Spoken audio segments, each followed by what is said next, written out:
Fascist ছিল, আওয়ামী লীগ 15-16 বছর ক্ষমতায় ছিল, স্বৈরাচার ছিল, তারা মানুষের মুখ কণ্ঠ রোধ করে দিয়েছে, এত অনেক অনেক অনেক অভিযোগ।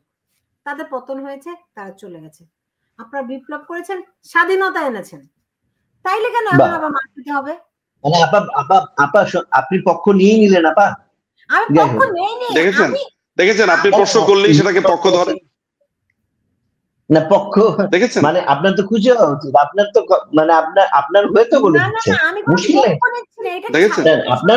দেখেছেন কিভাবে একটা পোলারাইজ একটা ব্যাপারে নিয়ে যায়, মানে কিভাবে দল করে ফেলে তারা।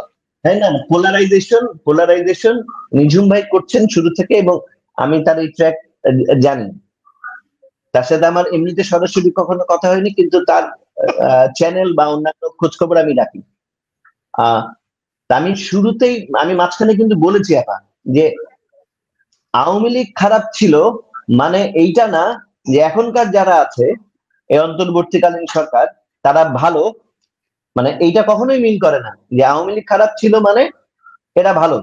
ওকে ওকে, আমার মনে হয় কি আমরা আলোচনার সামনের দিকে আগে বাড়ি। শুনেন এই জায়গায় কোনো কনফিউশন থাকার কোনো সুযোগ নেই, এবং এই জায়গায় এবং তার মানে এরা খারাপ মানে আওয়ামী লীগ ভালো ছিল এটা বলবারও কোনো সুযোগ নাই। এবং তারা গণপ্রতিরোধের মুখে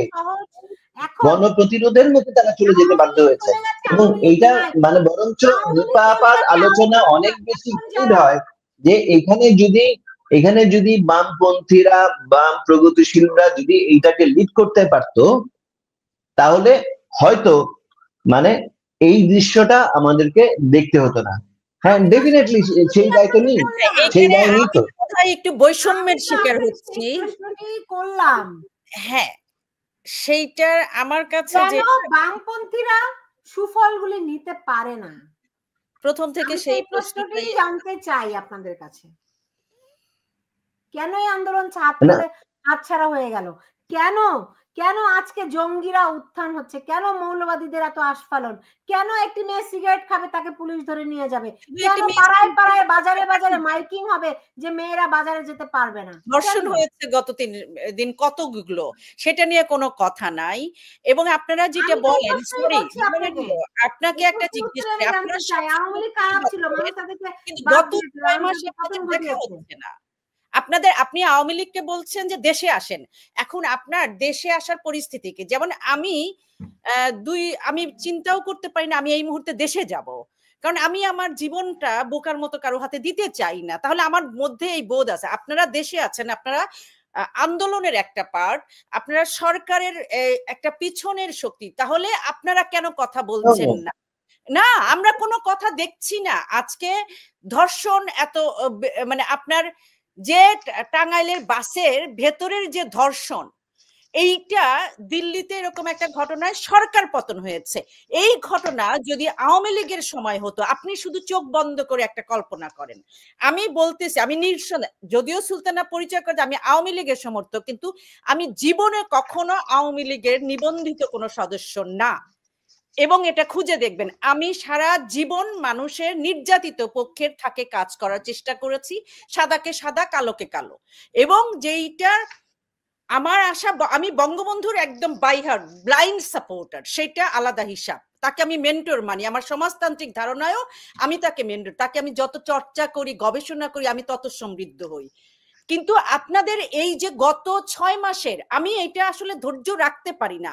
বিশ্বাস করেন, আমি ধৈর্য রাখতে পারি না। কারণ আপনারা কি করলেন? আজকে শিল্পকলা থেকে সৈয়দ জামিল আহমেদ বের হয়ে গেলেন। এই যে শিল্পকলা যখন মামুনুর রশিদ আক্রান্ত হলো, যখন শুরু থেকে এতগুলো আপনাদের সংস্কৃতি চর্চা এখন কাওয়ালির বহর যেভাবে হচ্ছে, কই আপনারা তো সাথে থেকেই সেটাকে সেলিব্রেট করেছেন, করেননি? আপনারা চিন্তা করেন কিভাবে যে একটা শিবির নিয়ন্ত্রিত আন্দোলনের পার্ট হয়ে আপনি একটা প্রোগ্রেসিভ সরকার এবং সেখানে আপনি পার্ট হবেন কেমনে? মানে এটা তো আপনারা দীর্ঘদিন ধরে রাজনীতি করেন যে আমি কার সাথে যাচ্ছি, শত্রুর শত্রু বন্ধু, এই সূত্র কি সব জায়গায় হয়? এই যে আওয়ামী বিদ্বেষ যে কোনো কিছুতে, আজকে শেখ হাসিনা গত 15 বছরে কোনো ভালো কাজ করেন নাই। আজকে পয়লা বৈশাখ আপনার সামনে হবে কিনা আমরা চিন্তাও করতে পারি না। আজকে একটা মেয়ের শাড়ি পরে শুধু আমার মতো টিপ পরে বাইরে যাওয়ার ব্যাপারটা কত, আমি দেশে যেতে পারছি না, আমার মতো অনেকেই।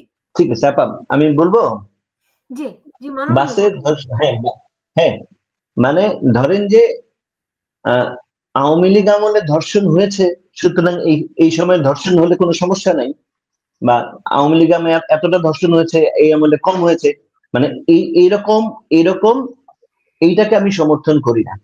কোন সময় কোন ধর্ষণেরই সমর্থন করা যায় না। এবং এই যে ধর্ষণ হয়েছে বাসে, শুধু বাসে নয়, আপনার মানে গত 5 দিনে 68টা ধর্ষণের ঘটনা ঘটেছে, এবং এটার প্রতিবাদ আমরা করেছি, এবং এই লড়াইটা জারি আছে। এবং এইটা কোনো কিছুই একদম বিনা বিচারে বা বিনা লড়াইয়ে ছাড়া হবে না। মানে এই ব্যাপারে মানে আমাদের লড়াই আমরা জারি রাখবো।